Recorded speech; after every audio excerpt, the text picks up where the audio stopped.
2025년 7월의 어느 우울한 아침, 리버풀과 포르투갈의 스타 디오고 조타의 비극적인 죽음 소식이 언론에 퍼지면서 축구계는 슬픔에 잠겼습니다. 오랜 파트너인 루테 카르도소와 결혼한 지 불과 11일 만에 조타와 그의 남동생 안드레 실바는 스페인 사모라 근처 에이피티리우에서 끔찍한 교통사고로 사망했습니다. 과르디아 시빌의 보도에 따르면 조타가 운전하던 람보르기니 우락하는 트럭을 추월하던 중 타이어가 터져 차량이 통제력을 잃고 도로를 이탈하여 불길에 휩싸였습니다. 경찰은 시속 120km의 속도 제한을 초과한 것이 주요 원인이라고 판단했으며 타이어 자국이 도로를 따라 100m 이상 이어졌습니다. 이 사고로 재능 있는 선수가 28세의 나이에 목숨을 잃었을 뿐만 아니라 그의 가족, 친구, 수백만 명의 팬들에게 지울 수 없는 흔적을 남겼습니다. 장례식 후 드문 인터뷰에서 조타의 아버지 조아킴 다 실바는 아들이 견뎌낸 슬픔, 아들이 간직했던 비밀, 그리고 루테에 대한 깊고도 힘겨운 사랑에 대해 처음으로 입을 열었습니다. 아버지에 따르면 디오고 조타의 삶에서 가장 큰 슬픔은 축구 선수로서의 압박감뿐만 아니라 사랑하는 사람들을 지켜주지 못할지도 모른다는 깊은 두려움이었습니다. 포르투 인근의 작은 마을 곤도마르에서 태어난 조타는 중산층 가정에서 자랐고 축구는 그와 동생 앙드레에게 불타는 꿈이었습니다. 그러나 체구가 작고 평범한 배경에서 자란 조타는 항상 자신의 능력에 대한 의심에 직면했습니다. 조아킴은 조타가 파수스드 페헤이라에서 훈련을 마치고 집으로 돌아올 때마다 코치들이 그에게 높은 수준에서 뛸 힘이 없다고 말했기 때문에 눈이 충혈되었다고 회상했습니다. 아버지는 그런 말을 한 적이 없지만 저는 아버지가 상처받았다는 걸 알고 있었어요. 자신이 충분히 잘하지 못할까봐, 축구의 꿈이 산산조각 날까봐 두려웠죠. 조아킴은 침울한 목소리로 말했다. 이러한 압박감은 외부 세계뿐만 아니라 조타 내면에서도 느껴졌다. 그는 항상 자신에게 엄격한 기준을 적용했고 모든 골, 모든 경기가 자신의 가치를 증명할 기회라고 생각했다. 아버지와의 대화에서 조타는 자신뿐 아니라 자신의 열정을 추구하기 위해 많은 것을 희생한 가족의 실패도 두려웠다고 고백한 적이 있다. 2020년 조타는 심각한 무릎 부상을 입었을 때 리버풀 호텔 방에서 울었다. 육체적 고통 때문이 아니라 스타 선수들로 가득한 리버풀 스쿼드에서 잊혀질까봐 두려웠기 때문이다. 아버지는 마치 줄타기 하는 줄에 서 있는 것 같다고 말씀하셨어요. 한 번만 실수해도 절벽에서 떨어질 수 있다고요. 조아킴은 목소리가 떨리며 말했다. 이러한 슬픔은 아버지이자 남편이라는 책임감 때문에 더욱 커졌다. 디니스 4살, 두아르테 2살, 마팔다 8개월, 라는 세 자녀를 둔 조타는 가족과 함께 보낼 시간이 부족하다는 사실에 괴로워했습니다. 조아킴은 조타가 집에 전화해서 중요한 경기 때문에 디니스의 첫 번째 생일을 놓쳤다고 말하며 울었다고 밝혔습니다. 좋은 아빠가 되고 싶었지만 축구가 자꾸만 그를 멀어지게 했어요. 라고 조아킴은 말했습니다. 조타의 아버지에 따르면 조타가 가장 슬퍼했던 것은 일과 가정의 균형을 맞추지 못하는 무력감이었고, 이는 평생 그에게 깃든 정신적 상처였습니다. 2025년 7월 3일 디오고 조타와 그의 동생 안드레 실바의 비극적인 죽음은 축구계를 충격에 빠뜨렸습니다. 사고는 사모라의 체르나딜라 인근 A52 고속도로에서 발생했습니다. 조타와 안드레는 리버풀의 새 시즌을 위해 영국으로 돌아가는 페리를 타기 위해 산탄데르로 이동 중이었습니다. 과르디아 시빌 보도에 따르면 조타의 람보르기니 우락하는 트럭을 추월하던 중 타이어가 터져 차량이 통제력을 잃고 중앙 분리대를 들이받은 후 화염에 휩싸였습니다. 100m가 넘는 타이어 자국은 차량이 해당 도로의 제한 속도인 시속 120km를 훨씬 넘는 고속으로 주행했음을 시사했습니다. 사고를 목격한 트럭 운전사는 경찰 보고서를 반박하며 공사 구간과 야생동물의 통행로 등 열악한 도로 상태가 주요 원인일 가능성이 높다고 주장했습니다. 그러나 초기 조사 결과 과속이 결정적인 요인으로 결론 지어지면서 이 사고는 피할 수 없는 비극으로 남았습니다. 이번 사고로 수백만 명이 깊은 슬픔에 잠겼습니다. 안필드에서 리버풀 팬들은 꽃, 스카프, 그리고 조타의 등번호 20번을 헌화하며 디오그는 영원히 산다. 당신은 결코 혼자 걷지 않을 것이다. 등의 메시지를 남겼습니다.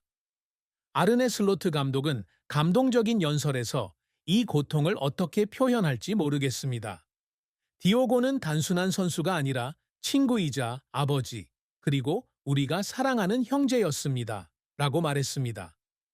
조타의 포르투갈 팀 동료 크리스티아누 호날두는 인스타그램에 말도 안 됩니다. 어제는 우리가 국가대표팀에서 함께였고, 어제는 당신이 결혼했습니다. 루테, 당신의 가족, 그리고 아이들에게 깊은 애도를 표합니다. 라고 썼습니다. 르브론 제임스부터 윌리엄 왕자까지 전 세계에서 쏟아진 애도는 조타가 축구계뿐 아니라 그를 사랑하는 사람들에게도 얼마나 큰 영향을 미쳤는지 보여주었습니다. 조타와 앙드레의 고향인 곤도마르에서의 장례식은 눈물겨운 추모식이었습니다. 팀 동료 버질 반 다이크와 앤디 로버트슨부터 스타 선수 브루노 페르난데스와 베르나르두 실바까지 수백 명의 사람들이 형제의 송별회에 참석했습니다. 아들들의 관 옆에 선 조아킴은 결혼식 11일 만에 미망인이 된 루테 카르도주를 바라보며 눈물을 훔쳤습니다. 그는 잠시 침묵을 지키며 두 아들을 모두 잃었습니다. 라고 말했습니다. 하지만 루테와 아이들이 디오고 없이 세상을 떠나는 것을 보는 것이 가장 큰 고통입니다. 성당 밖에 서 있던 팬들을 포함한 장례식 참석자들은 포르투의 마누엘 린다 주교가 조타와 앙드레가 영혼으로 영원히 우리와 함께할 것이라고 말하자 감동의 눈물을 흘렸습니다. 디오고 조타가 항상 갈망해온 업적은 그의 인내와 재능을 증명합니다. 포르투갈의 작은 클럽인 파수스드 페헤이라에서 어린 시절부터 조타는 세계적인 축구 스타가 되는 꿈을 꾸었습니다.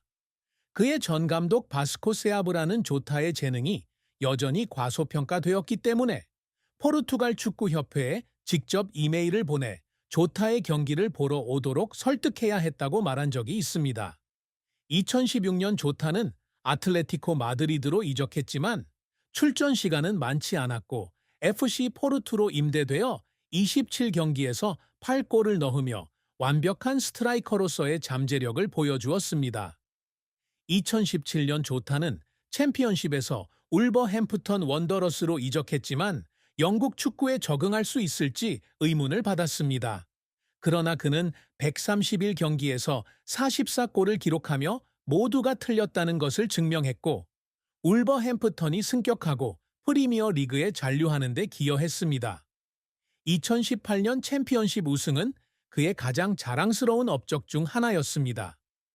2020년 리버풀은 조타를 안필드로 데려오기 위해 401만 파운드를 투자했고 그곳에서 그는 순식간에 가장 위협적인 스트라이커 중 한 명으로 성장했습니다. 그는 1820경기에 출전해 65골을 기록하며 포르투갈이 2024년 25시즌 프리미어 리그, 2020 시즌 AA컵, 2020년과 2024 시즌 리그컵에서 우승하는 데 기여했습니다. 국제 무대에서 조타는 포르투갈과 함께 2019년과 2025년에 UEFA 네이션스 리그 타이틀을 2번이나 차지했으며 2025년 결승전에서 넣은 골은 그의 가장 기억에 남는 순간 중 하나입니다. 조타는 경기장에서 성공하는 것뿐만 아니라 곤도마르의 젊은 세대에게 롤모델이 되기를 열망했습니다. 조아킴은 조타가 고향의 지역 축구장 건설에 자금을 지원하여 소외계층 아이들에게 기회를 제공하고자 했다고 말했습니다. 곤도마르 출신 소년이 할 수 있다면 우리도 할 수 있다는 것을 아이들에게 알려주고 싶었습니다. 라고 조아킴은 말했습니다. 조타는 게임, 특히 FIFA에 대한 열정이 넘쳤고 디고자타 18이라는 이름으로 e스포츠 대회에 참여하기도 했습니다. 그는 은퇴 후 축구 선수들과 게임 커뮤니티를 연결하는 플랫폼을 구축하는 꿈을 꾸었지만 갑작스러운 죽음으로 이룰 수 없었습니다. 디오고 조타의 사랑과 결혼 이야기는 아름답지만 그 또한 쉽지 않은 여정이었습니다. 그는 곤도마르 고등학교 시절 16살 때 루테 카르도소를 만났습니다. 그들의 사랑은 10년이 넘게 이어졌고 조타의 선수 생활에서 겪는 거리와 압박감을 극복해 왔습니다. 두 사람은 2025년 6월 22일 포르투에서 성대한 결혼식을 올렸습니다. 조타는 인스타그램에 내 영원히요 라는 글과 함께 세 자녀 디니스, 두아르테, 마팔다와 함께 반짝이는 조명 아래 춤을 추는 루테와 함께 찍은 결혼식 영상을 올렸습니다. 루테는 제 꿈이 이루어졌어요 라고 말했고 조타는 당신이 정말 행운아예요 라고 답했습니다. 하지만 조아킴은 조타의 결혼 생활이 항상 순탄했던 것은 아니라고 밝혔습니다. 바쁜 선수 생활의 압박감 때문에 조타는 집을 비웠고 특히 울버햄튼과 리버풀에서 뛰기 위해 잉글랜드로 이적했을 때는 더욱 그랬습니다. 아이들을 돌보기 위해 집에 머물기로 결정하기 전 재정 컨설턴트로 일했던 루테는 조타가 중요한 가족 행사에 함께하지 않을 때 외로움을 느꼈습니다. 조아킴은 조타가 자신이 경기에 나가 디니스의 첫 걸음마를 놓쳤다는 사실을 알고 눈물을 흘리며 집에 전화했다고 전했습니다. 루테가 기다리는데 지쳐버릴까봐 그리고 두 사람의 사랑이 식을까봐 두려웠다고 하더군요. 라고 조아킴은 말했습니다. 조타의 연애에서 또 다른 슬픔은 명성에 대한 압박감이었습니다. 조타가 리버풀의 스타가 되면서 그와 루테는 언론과 소셜미디어의 집중 조명을 받았습니다. 두 사람의 관계에 대한 근거 없는 소문에 조타는 분노했지만 그는 가족을 보호하기 위해 침묵을 선택했습니다. 조아킴은 조타가 아들의 생일에 참석하기 위해 포르투로 돌아가는 등 작은 행동으로 루테에게 보답하려 했다고 말했습니다. 비록 몇 시간밖에 머물지 않았더라도 말입니다. 그는 루테를 그 무엇보다 사랑했습니다. 루테만이 자신을 있는 그대로 이해해주는 유일한 사람이지 모두가 보는 축구 스타가 아니라고 말했습니다.